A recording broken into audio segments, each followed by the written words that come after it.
नमस्कार साथियों, नववर्ष की हार्दिक शुभकामनाएं। मैं अंकित कुमार एक बार फिर से आप सभी के लिए के आ चुका हूं मंडी भाव। तो साल बदला है लेकिन हमारा मंडी भाव नहीं। उसी तरीके से हम आज भी आपके साथ जुड़े हुए हैं और हर एक मंडियों के भाव का सिलसिला आपको देता रहेगा। तो आज हम कुछ महत्वपूर्ण बिंदुओं पर चर्चा करना चाहेंगे, लेकिन सबसे पहले हम देख लेते हैं सुर्खियां। तो गेहूं में क्या रहा है, तो अब तेजी की गुंजाइश बहुत कम बची है। गेहूं की बिजाई चालू महीने समाप्त हो गई है, जिससे कम से कम 2-2.5 लाख मीट्रिक टन बीज की खपत हुई। इसकी चौतरफा निवाली रही। वहीं सरकार के खुले बाजार में बिक्री की योजना से ऊंचे वाले भाव में उत्पादक मंडियों में लोकल एवं चलानी मांग घटने लगी है। यही कारण है कि यहाँ 30 से 35 रुपए प्रति क्विंटल की गिरावट लिए बाजार ठहर गया है। सरकारी माल भी अब सस्ते आने लगे हैं। इन परिस्थितियों में वर्तमान भाव के गेहूं में अब कोई लाभ नहीं है और भाव यहाँ से नीचे ही गिरेंगे। गेहूं की कुछ प्रमुख मंडियों के भाव देख लेते हैं। वाराणसी में जो भाव है वो 2990 रुपए, मुरैना में 2725, हिसार 2650, कानपुर 2800, देवास 2500 से 2900 और देहात में जो मील का जो भाव है वो 2785 रुपए है। इसके बाद हम मक्की देख लेते हैं। वर्तमान भाव में मंदा नहीं है और मक्की रुक करके फिर से बढ़ेगा। मक्की का स्टॉक भी पुराने माल एमपी, बिहार, झारखंड में समाप्त हो चुका है। यूपी की मक्की निपट चुकी है, लेकिन खरीफ सीजन वाली मंडियों में आकर बिक रही है। उधर अधिकतर एक पॉइंटों पर लगातार प्रतिस्पर्धक खरीद चल रही है, जिसके चलते आवक बढ़ने के बावजूद वहां 2180 से 2190 रुपए प्रति क्विंटल के भाव में बिक रही है। हरियाणा, पंजाब पहुंचे मक्की इस समय 2470 से 2480 रुपए बिक रही है। उत्पादन अधिक होने के बावजूद प्रतिस्पर्धात्मक खरीद को देखते हुए भी मंदा नहीं लग रहा है।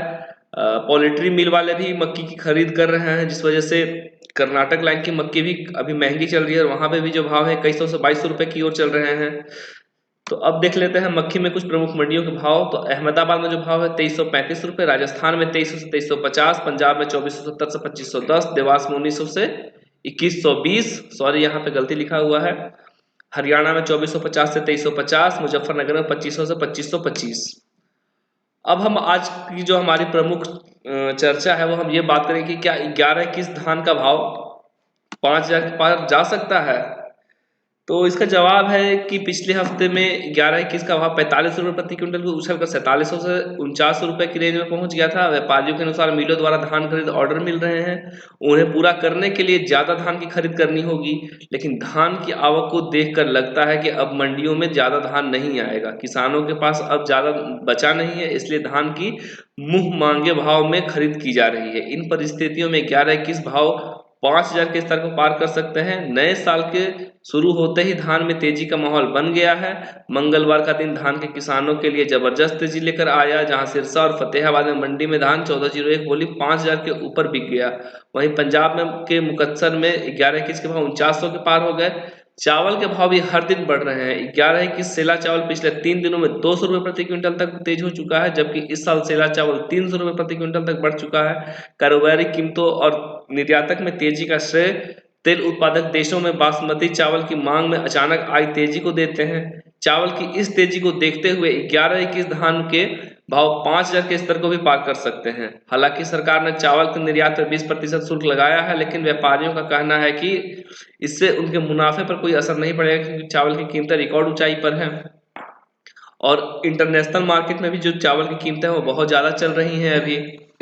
उसके बाद हम बात कर लेते हैं चावल। बासमती किस्म का चावल एक महीने पहले 95 रुपए प्रति किलोग्राम की तुलना में 110 रुपए प्रति किलोग्राम के रिकॉर्ड ऊंचाई पर बिक रहा था। भारत में चावल और पाम तेल महंगा होता जा रहा है। पिछले एक महीने में चावल की कीमतों में 15% तक की बढ़ोतरी हुई है, जबकि पाम ऑयल की कीमतों में आने वाले हफ्ते में 5 से 7 रुपए प्रति लीटर बढ़ सकता है। भारतीय बासमती चावल के सबसे बड़े बाजारों में से एक ईरान से मुश्किल से ही कोई ऑर्डर मिलने के बावजूद ऐसा हो रहा है। गैर बासमती चावल की कीमतों में बढ़ोतरी की उम्मीद है। खरीफ चावल उत्पादन में गिरावट, सरकार द्वारा संचालित खाद्य सुरक्षा की वापसी योजना और नेपाल को धान का शुल्क मुक्त निर्यात खरीफ चावल उत्पादन में 2022-23 में 104.99 मिलियन होने का अनुमान है, जो कि 6.77 मिलियन टन से कम है। 2021-22 में 111.76 टन। दूसरा, प्रधानमंत्री गरीब कल्याण योजना की वापसी, जिसे कोविड के दौरान पेश किया गया था, उसे 31 दिसंबर से वापस ले लिया गया है। यह जो खबर थी ये इकोनॉमिक्स टाइम्स द्वारा दी गई है, तो आप खबर पर बिल्कुल भी संदेह ना करें। तो ये थी चावल की सुर्खियां। और अब हम देख लेते हैं कि धान की मंडियों में क्या भाव रहने वाले हैं।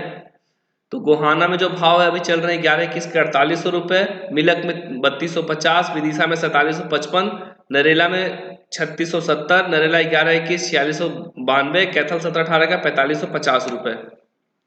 तो ये थे आज के मंडी भाव और कुछ प्रमुख खबर। ऐसे ही और सारी खबरें और सारी न्यूज और सारे तेजी मंदी जानने के लिए हम आपसे बार बार अनुरोध करते हैं कि आप हमारे फसल सलाह ऐप पर आएं। वहां अपने सारे फसलों के हर घंटे के हिसाब से रेट, तेजी मंदी, कृषि समाचार, बीमा और अपने खेती बाड़ी से जुड़ी जो भी प्रश्न हैं आपके, आप वहां पे हमारे साथ आकर के पूछ सकते हैं, हमारे साथ साझा कर सकते हैं, हमारे कृषि एक्सपर्ट से कोई भी चीजों की जानकारी ले सकते हैं। अगर आपको ये वीडियो पसंद आया हो तो इसको लाइक करें, सब्सक्राइब करें, शेयर करें। तब तक के लिए धन्यवाद। फिर हम हाजिर होंगे अगली अपनी मंडी के समाचार लेकर के।